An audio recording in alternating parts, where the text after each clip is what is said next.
ఇప్పుడే 2 మొబైల్స్ వచ్చినాయి మన దగ్గరికి చూడండి.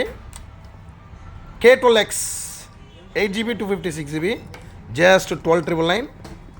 ఈ రోజుకి బిల్లు బాక్సు అన్నీ ఉన్నాయి. సో ఎన్ని రోజులు చూద్దాం. డేట్ 31 ఆగస్ట్, 15 రోజులు. K12X 15 రోజులు మొబైల్, 16,000 కొత్తది ఉంటుంది, 13,000 వస్తుంది. And Redmi note 13 pro 4 months mobile అండి ఇది.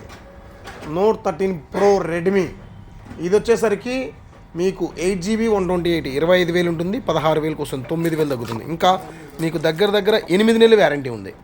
సో 2 మొబైల్స్ కూడా చాలా నీట్గా ఉన్నాయి. ఎక్కడ చిన్న గీత కానీ చిన్న స్క్రాచ్ కానీ లేదు. వారంటీ పీరియడ్లో ఉన్నాయి. కెమెరా ఇది 200 మెగాపిక్సెల్, ఇది వచ్చేసరికి 50 మెగాపిక్సెల్. కెమెరా పరంగా బాగుంటాయి అండ్ క్వాలిటీ పరంగా సూపర్గా ఉన్నాయి 2 మొబైల్స్ కూడా. బాక్సు, బిల్లు, చార్జర్ ఎవ్రీథింగ్ ఉన్నాయి. మీకు ఎవరికైనా కావాలనుకుంటే మా అడ్రస్ తెలుసు కదా, సురేంద్ర మొబైల్స్, ఆళ్ళగడ్డ, నంద్యాల జిల్లా. ఇది 8+128, ఇది 8+256. ఇది 13,000, ఇది వచ్చేసరికి 16,000. ఇది వచ్చేసరికి 8 months వ్యారంటీ ఉంది, ఇది వచ్చేసరికి 11 months 15 days వ్యారంటీ ఉంది. సో 2 కూడా బ్రాండ్ న్యూ కండిషన్లో ఉన్నాయి. ఎవరికైనా కావాలనుకుంటే మాత్రం మన అడ్రస్ రాగలరు, లేదా కొరియర్ చేయమంటే కొరియర్ చేస్తాం. మీరు ఫోన్పే కానీ గూగుల్ పే కానీ చేసుకుంటే కొరియర్ చేస్తాం, లేకపోతే కొరియర్ చేయలేమండి. Thank you.